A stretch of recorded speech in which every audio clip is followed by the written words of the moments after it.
पर सो रहा था, इस कामेश ने टांग पकड़कर मुझे खटिया से गिरा दिया। वो मवाली मैं ही हूँ। चाचा जी, इसने मेरे दोनों बच्चों को दरिया के बहाव में ढकेल दिया। वो बहादुर भी मैं ही हूँ। इसने मेरे घर का सारा दूध पी लिया और दही खा लिया। वो कृष्ण भगवान का अवतार भी मैं ही हूँ। ये सुबह शाम लड़कियों के साथ छेड़खानी करता है। यहाँ की सब लड़कियाँ गोपियाँ हैं और मैं उनका कन्हैया हूँ।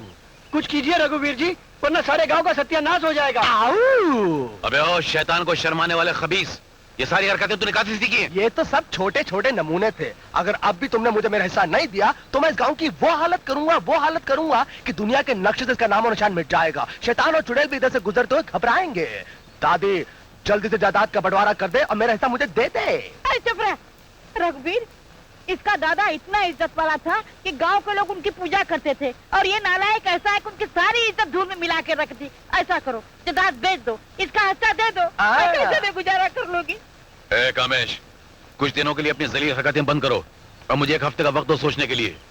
उसके बाद मकान वकान, जमीन वमीन, जायदाद वायदाद का बंटवारा कर दूंगा मैं। आओ, ठीक है, मकान मुझे दे दो, वकाने से दे दो, जमीन मुझे दे दो, वमीने से दे दो, जायदाद मुझे दे दो, वैदाते से दे दो।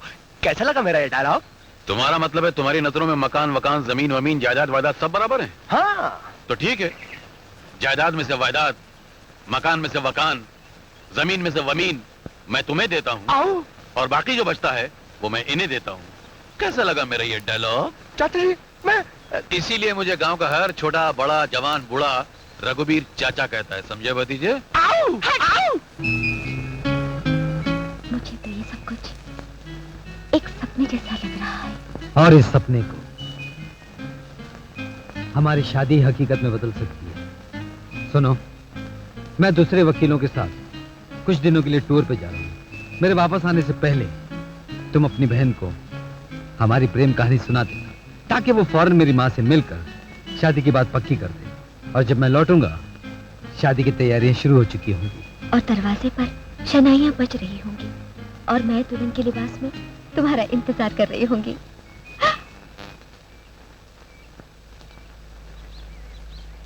हाँ ललिता, अब तो बस एक ही तमन्ना है कि जब मैं वापस आऊं तो तुम्हें दुल्हन के रूप में देखूं।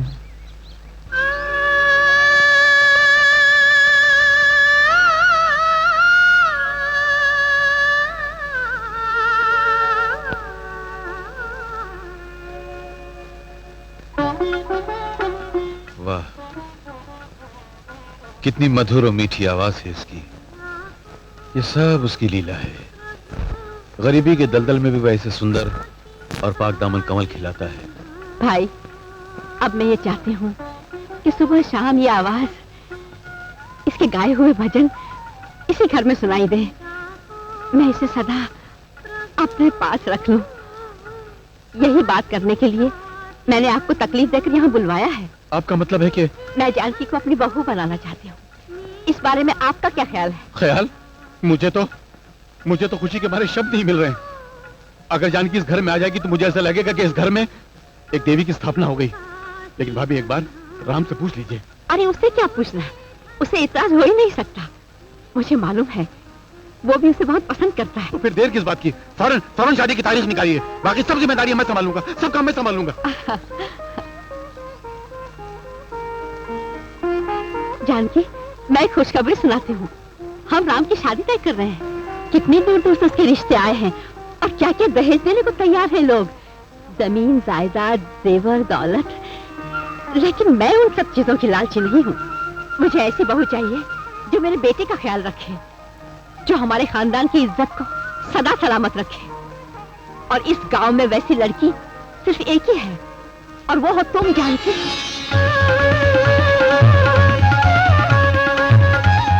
अगर तुम हाँ कह दो तो मेरी जिंदगी का सबसे बड़ा कर्तव्य पूरा हो जाएगा। कहीं इनकार मत कर देना जानकी। माँ जी, क्या मैं गरीब वाकई इतनी खुशकिस्मत हूँ? ये तुम्हारी खुशकिस्मती नहीं, बल्कि खुशकिस्मत तो हम हैं कि हमें ऐसी बहू मिल रही है जो अच्छे गुणों का दहेज लेकर हमारे घर आ रही है।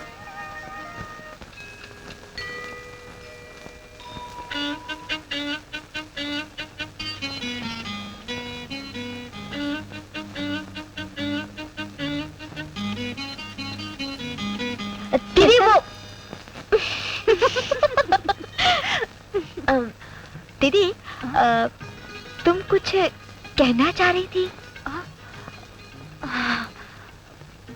वो मुझे नींद नहीं आ रही है। कमाल है, नींद तो मुझे भी नहीं आ रही।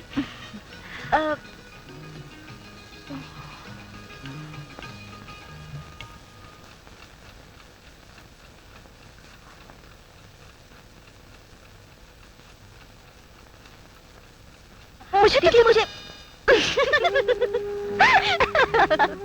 ये तो बड़ी अच्छी बात है।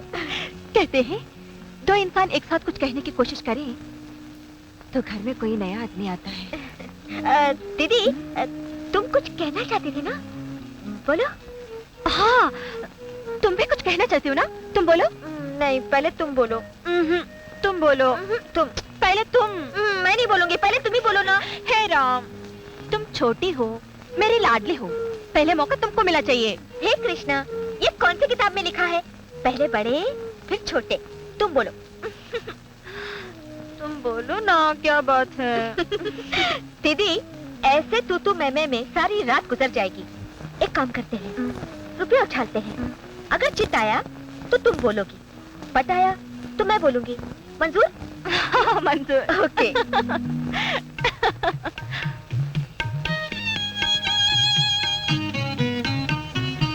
दीदी, ये रहा रुपया, उछालू? 1 2 3। अब क्या हुआ? देख, अगर मुझे पहले बोलना पड़ा तो मैं तुझसे आंखें मिलाकर नहीं बोल पाऊंगी। इसलिए तुझे आंखें बंद करनी पड़ेगी। और अगर मुझे बोलना पड़ा तो तुम्हें भी आंखें बंद करनी पड़ेगी। नहीं तो मुझसे भी नहीं बोला जाएगा।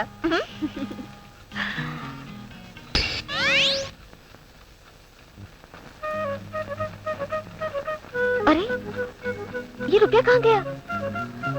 कहीं फंस तो नहीं गया? पता नहीं कहाँ चला गया। देखो, एक काम करते हैं, तुम बड़ी हो, तुमको ही पहले बोलना पड़ेगा। नहीं, ऐसे कैसे? ऐसे वैसे नहीं। चलो बोलो ना दीदी। लो, मैंने आंखें बंद ही कर ली। बोलो ना। ललिता, मैं जल्दी बोलो ना दीदी। मैं शादी कर रही हूँ। अरे वाह, सच? Very good. कौन है वो खुशकिस्मत? और कोई नहीं, वो है राम बाबू।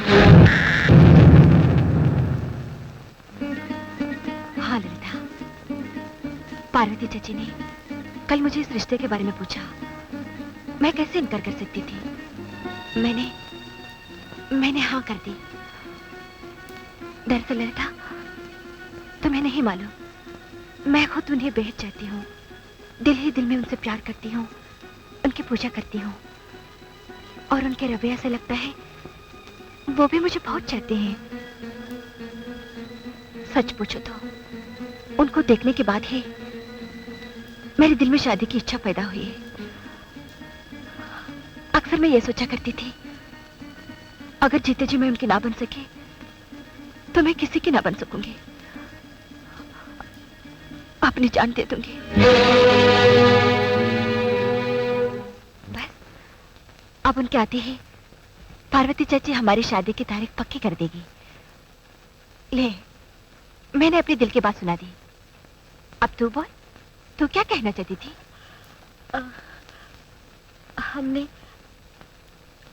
हमने ये शर्त रखी थी ना दीदी, एक अपनी दिल की बात सुनाएगा तो दूसरे को अपनी आंखें बंद करनी पड़ेगी। बोलो, तुमने अपनी आंखें बंद कर ली? हाँ, बंद कर ली। अब बोलो।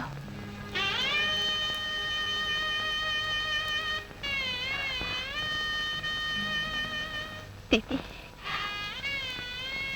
तुम्हारी खुशखबरी सुनने के बाद मुझे समझ में नहीं आ रहा कि क्या कहूं। खुशी के मारे आवाज नहीं निकल रही।